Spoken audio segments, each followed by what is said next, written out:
day where ideas come to life, connections are made, and inspiration fills the room. Today, we have an opportunity to explore new perspectives, hear inspiring ideas, and learn from one another. Agltalks was built on a simple but powerful belief. When ideas are shared, they can create change.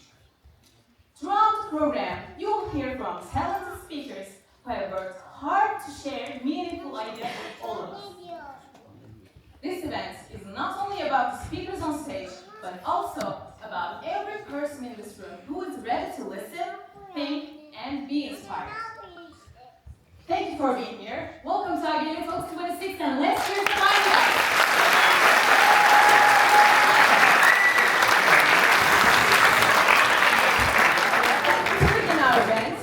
Please welcome Nihir Oğunday and Işılay Sapal to the stage.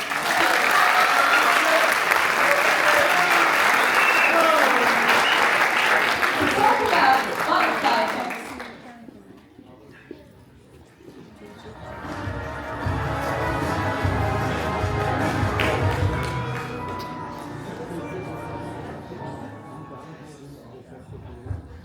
Butterflies. Do you like them? For me, butterfly feels almost like spirit. Spirit that caused the storm just by flapping its wings. This is what we call the butterfly effect.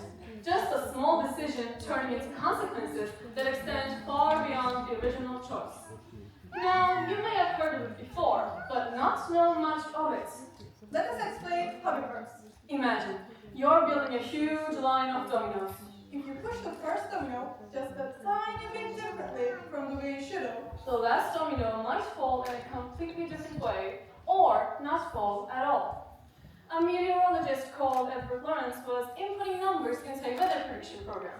he rounded up some numbers just a tiny bit differently, but it resulted in a way he was not expecting at all. And that's when the concept of butterfly effect came to life.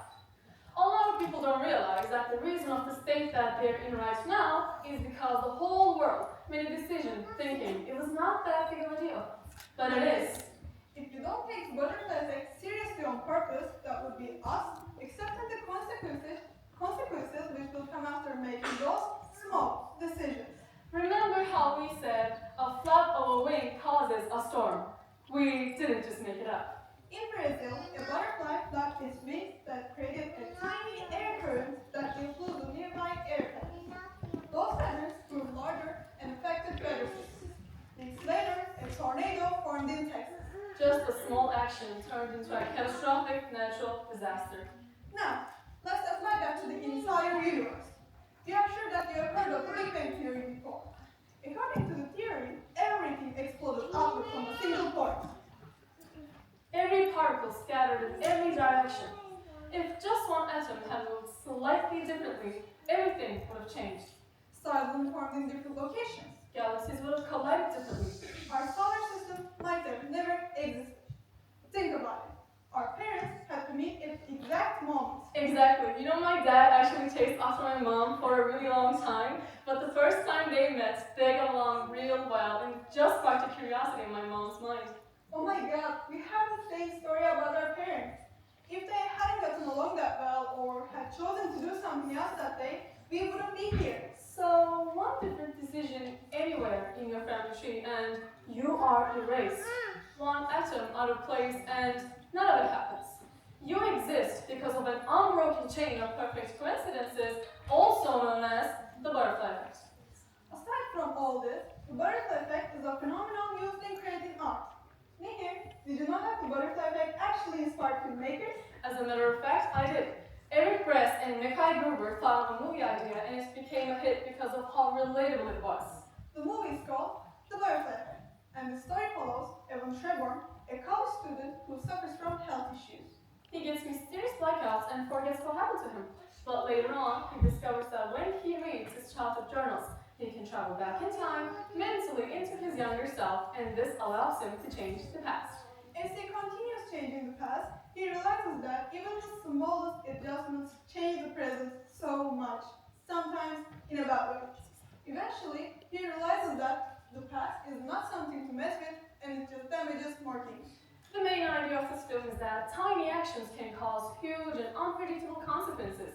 Basically, the butterfly effect. And it is not just the only one. There are more movies called Back to the Future, Donnie Darko, Looper, and much more. Let me explain how each one goes. So basically, Whoa there, Buckaroo. Get a load of this girl. You shouldn't give them spoilers, girlie. Let's give them a real example of how the butterfly effect actually works. What can it be? Nehir, remember how we met? Yeah, we were a multi-nation social event party. As far as I remember, we were both hanging around without any close friends, and then you found me and said, let's have fun together. And now we are on the same stage talking about the butterfly effect. Amazing, isn't it? I know, right? But don't you think we need to give the audience some more real-life examples? Totally. Now, here's a fun fact. You know how we were taught the weather forecasts fail after a while? It is because small mistakes grow bigger over time. Does that sound familiar? We are sure that it does. So, before we end the speech, we want to give you the reason why we have been blabbering about this whole butterfly effect. Actually, a game inspired us. What do you mean, us? Let me finish. You know how everyone loves games, mostly because of their animations, fighting scenes, and characters. We knew talking about this wouldn't be cliche. That's why we picked this one, Life is Strange. No, it's not. No. We're talking about the game here. Its name is Life is Strange. Oh yeah, makes sense. But I don't remember picking a game. I thought we were talking about the butterfly effect. We actually are. The game is literally the butterfly effect explained through a story. It's the game I've been obsessed over for the past 6 years. I picked the topic, the butterfly effect, because of this game. And you just went along with it. I can't believe you have never mentioned talking about this game to me before. I don't even know how the story goes. Now that I have found the opportunity to talk about it, let me explain the whole game to you. So, the game starts Sorry to stop you every time you try to explain something, Ishil, but you know our time is up. And I think we've talked about the butterfly effect long enough. It's time to get off stage. But, you're right. Wait a minute. Oh yeah, before we get off stage, we want to remind you one last time. Every time you make a decision, just think. This action will have consequences.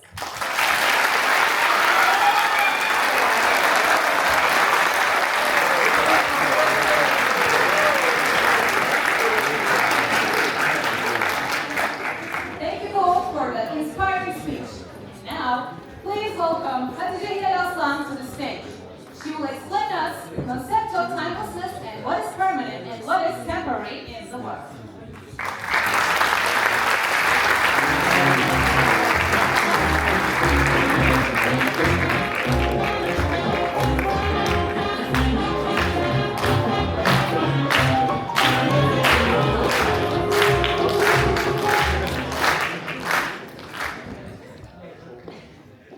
Today's world is quite colorful and dynamic, isn't it? It almost feels like a living organism that constantly has new features itself. In fact, it moves so fast that sometimes it struggles to keep up with its own pace. With every new feature, it almost forgets what's came before, or maybe even ignores it. And honestly, we see this all the time. Something trends, everyone talks about it, and then bam! Suddenly, it's gone. 1 week, it's everybody remembers it, and the next, nobody remembers it. We like, we scroll, we move on. But suddenly, we stay. So here's the question. In a world where everything is designed to be temporary, why do some things feel timeless? Why do some stories, movies, or songs stay with us for years, even everything around that pace?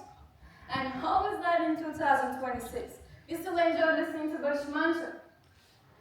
In the modern world, where trends change almost overnight, expressing real emotion through art has actually become harder.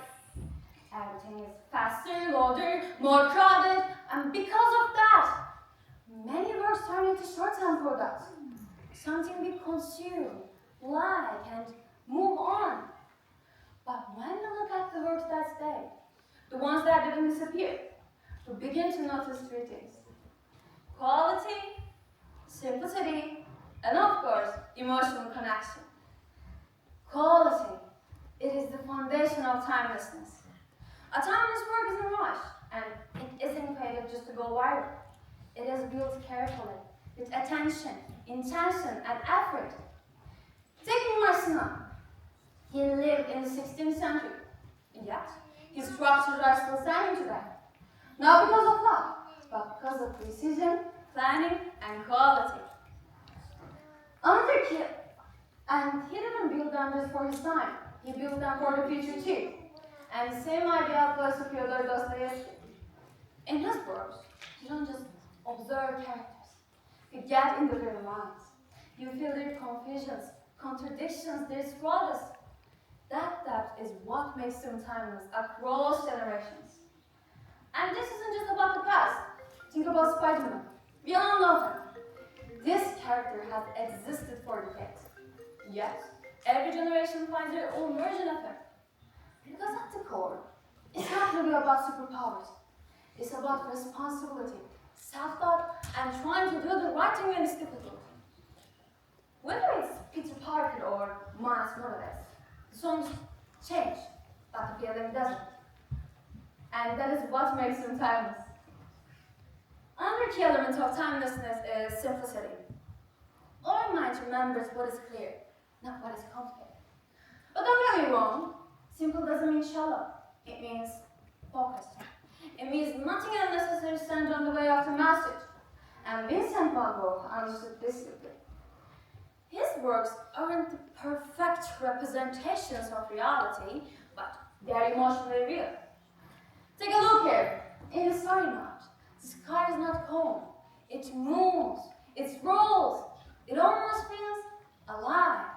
In the sunflower painting, something as simple as a flower becomes powerful and full of life.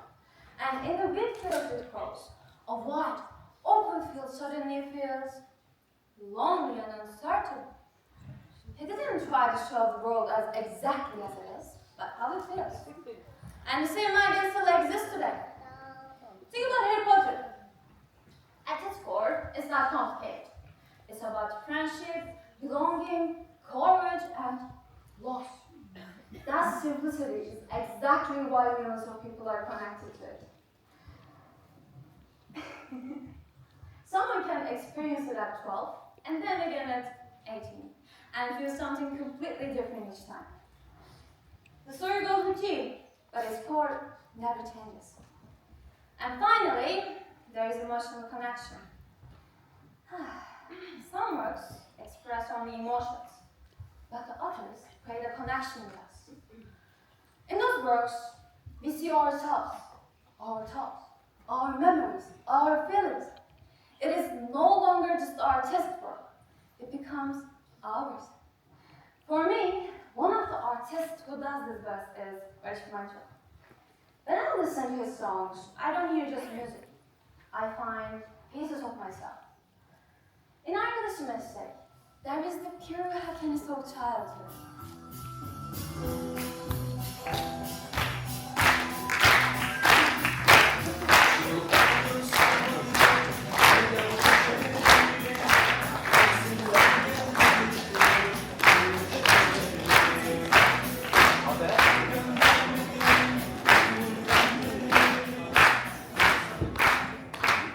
In Gülpembe, there is the pure, quiet sense of longing.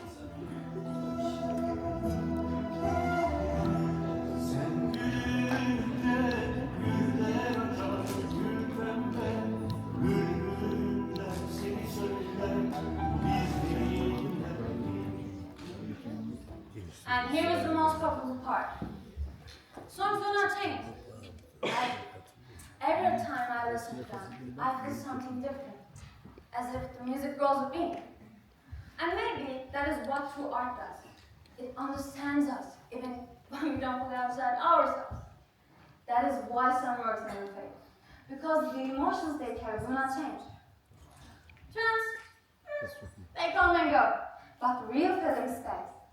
And maybe true art is exactly that, something that may seem small in history, but never disappears inside us. Thank you.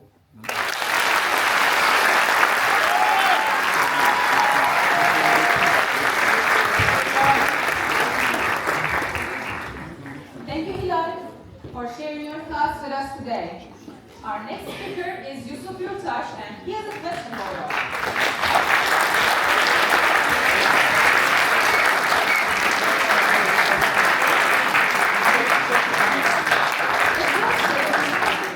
The question is using words the best way to communicate? Please welcome him.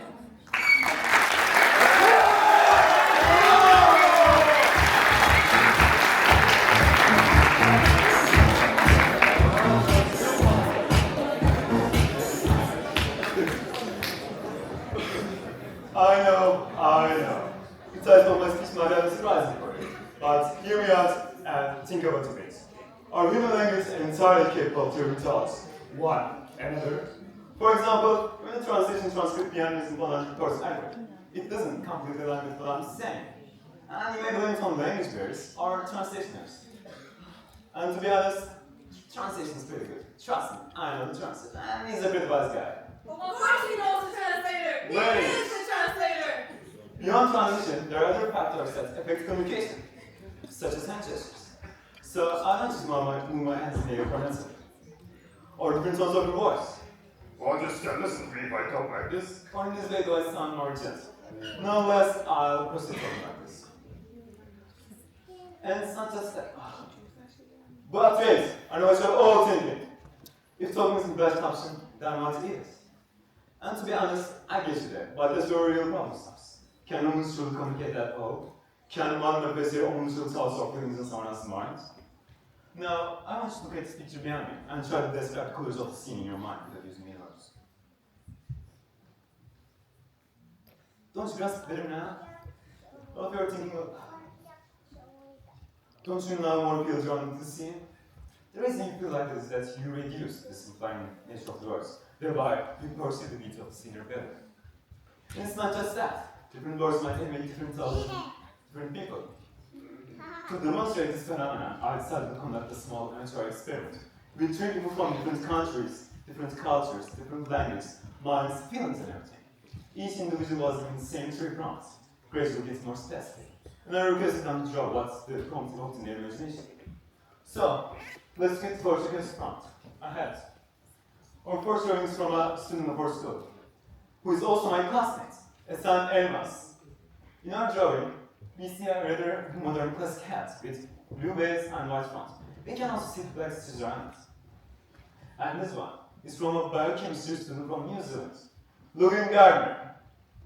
His is more simplistic, with black top hat, with white stripe and a cartoon style. And lastly, this one is from a 17-year-old high school student, Madison Smith. Hers is a rather modern baseball cap, with white base and red numbers on it. As you can see, they're all given the same prompts, but they all tell of different things. Now, let's get more specific. Our second prompt, let's start off with face. In a sun story, we see a teenage girl with black heart surrounding her, while tears gliding down her cheek. And Logan's one is simplistic again. This round shape and image-like appearance, it has a style that means universal self. And lastly, Madison's one is a little more serious. It's an elderly man who is not even looking at us. But wait, we weren't so pointed that words are too simplifying, making us overlook details. Then why am I here, defining the drawings? You know what they say, to define is to limit. So, for the next image, I will just stay silent and let you observe them in your own mind, in your own peace. And to spice things up, the prompts will remain hidden for now.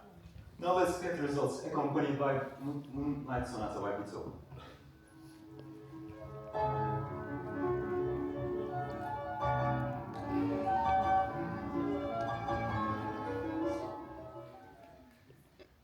Do you grasp better now?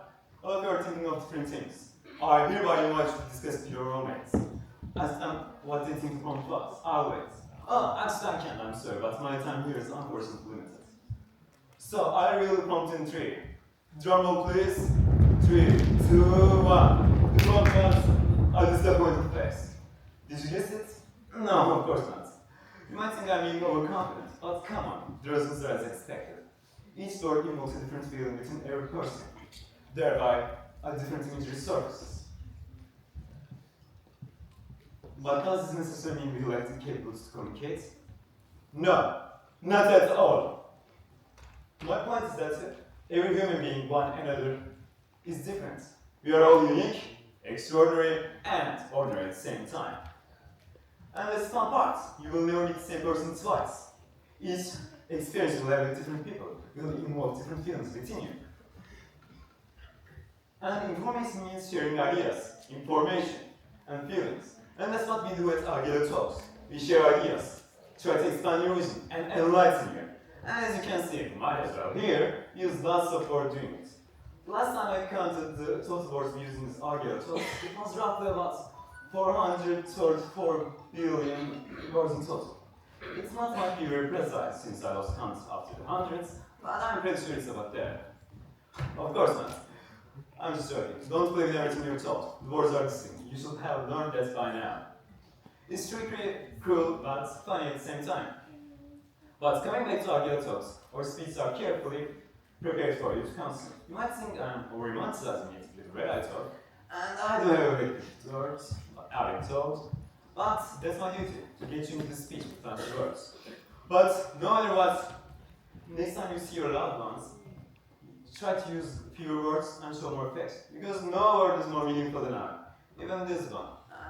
But this quote kind of devolves the meaning of the words, thereby devolving the meaning of itself. And that actually does blow. Oh my gosh, this word salad is playing with my hand. And I don't want to mess up with your mind as well. Lastly, I must state that I'm indebted to your attendance at my speech. Farewell. Oh, see you. Good afternoon, good evening, and good night.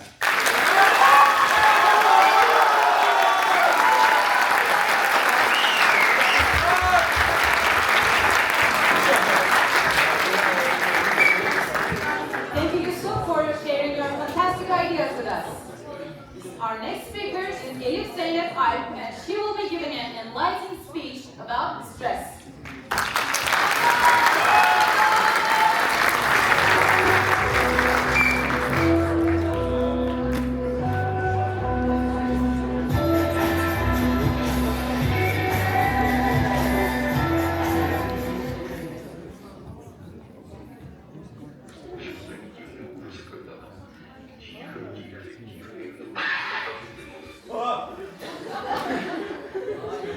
You scared? What if I told you your brain sends you another signal besides grief? To some of you, it sends signal to flight. To others, to fight. Do you know what is it called? It's called stress. Stress is actually our survival mechanism. Thanks to it, we will manage to survive all years without claws, wings, or sharp teeth. And of course, stress is generally a short-term response designed to occur like training situations. But what if stress continues for a long time? That's when the chronic stress comes out. Chronic stress can be briefly defined as long-term stress. Perhaps some of you experience without realizing it. For example, have you ever clenched your fist for no reason? Or entered a room and forget what you're supposed to do? These are small signs of chronic stress. But chronic stress is not harmless, as you might say. Long-term chronic stress can lead to digestive problems, muscle and back pain, feeling of burnout, and even increased risk of cancer. Now it's time for the question you're all probably wondering. Is stress actually our defense mechanism? Then why is it turning into a help for us now? The answer is simple. The world has changed so fast in the last 100 years, and our brains haven't been able to keep up with this change. A predator, a danger, an attack. Our brains will react quickly and suddenly with such situations. But today's stresses are very different. We no longer face predators. In their case, angry emails, exams, intense work schedules, and never-ending responsibilities. But our brains work simply, perceiving these situations as predators and trying to fight them. But as you know, we can't fight this new source of stress. These accumulation of stress inside of us, resulting as chronic stress I mentioned earlier. So, stress is entirely bad in today's world? Let me tell you, it's an experiment. There is a dozen levels conducted in 1908 by two psychologists on how stress levels affect performance. Following the experiment, it was discovered that pursuing too little stress had low motivation, while pursuing too much stress felt pressured. And naturally, performance was low in both cases. However, when stress is at moderate level, it was observed that focus increased and performance improved. In short, stress increments return to destroy you. It is just a weapon waiting to be used. If you use this weapon in the right doses, it can make you more attentive, faster, and more productive. So, how do you achieve this balance? Just rest. Do brisk exercise. Sleep. Take a short walk. And more importantly, reduce the screen sounds from your phone. Because stress has never been your enemy. It's just an old friend that helps us survive. Just as our ancestors used stress to fight threats, we should learn benefit from stress and perhaps learn to trust it a little more. Thank you all for listening.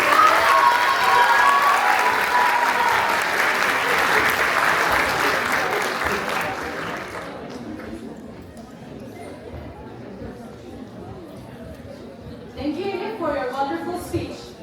Honorable guests, we have now reached the first half of Agltalks. Thank you for your attention and your energy so far. Now we will shift gears from music, from words to music, with a beautiful mini concert. So sit back, enjoy the energy, and let the music recharge you for the rest of your journey today. Please welcome our young, talented performers to the stage.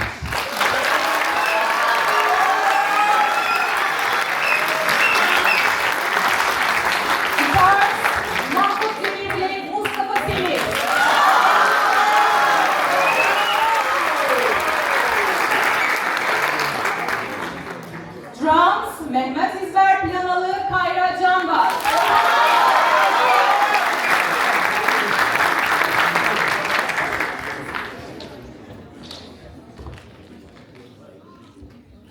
Keyboard, Ahmet Kerem Erbar.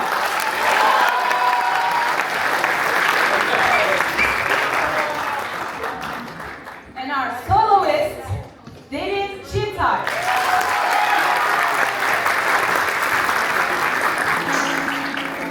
Her first song is Roar. After that, she will sing Bring Me to Life.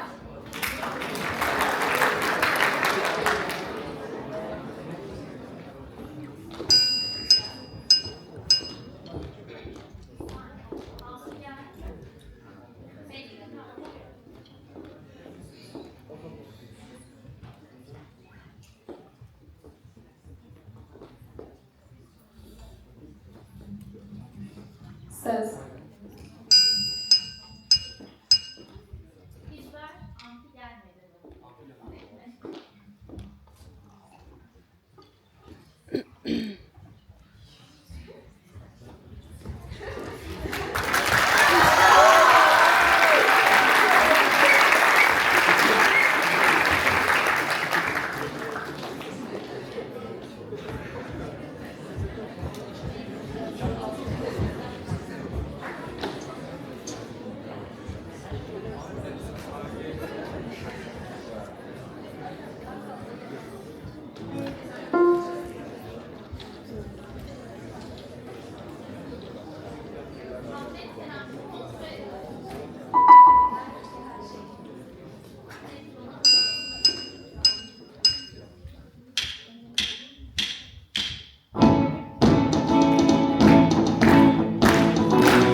I go to the stage in order to enlighten us about chemistry.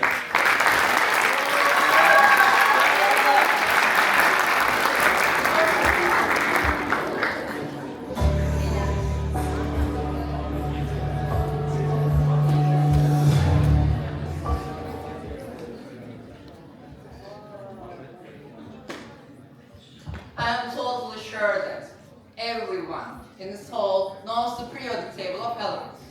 It starts with hydrogen and lists all the 118 elements. That shapeless, weird-looking table is the cornerstone of chemistry. Thanks to Henry Moseley, all the elements that humankind discovered and invented have been organized according to their chemical characteristics. Those elements aren't just symbols with numbers around them. They are everything. We know that matter, from the tip of a needle to every corner of the universe, is composed of atoms, which means they are formed from elements. So, what did people believe in the past? In the past, alchemists' only goal was to find philosopher's stone. They thought this stone could change every single metal to gold, cure all sicknesses, and create life potions to live longer, maybe forever. There were more and more beliefs like phlogiston and souls. In ancient beliefs, the world was thought to be made of 4 classical elements: fire, water, earth, and air. Today, on the other hand, according to Pythagoras' sect, numbers were also elements. Today, they sound ridiculous. But, due to this belief, day by day, humankind discovered the world, invented new materials, and helped us to live a modern world like this by contributing science. Oh man, are you going to continue like this? You're so boring, even the listeners are sleeping. Boring, I'm telling about what you, your environment, galaxies, every other thing you can imagine have exists and a history behind it. There is no wonder how we got church and chemistry. The older maybe you should not have said that. It was a long time ago. Then you should have studied. What are you doing? A highlighter? Why do you carry a highlighter in your pocket? No, man, there's no way to understand you. Understand things. Yeah, it's made of first and paint. Glitter, lip glosses, nail polish. We are talking about elements, not makeup products. At least sex was for something.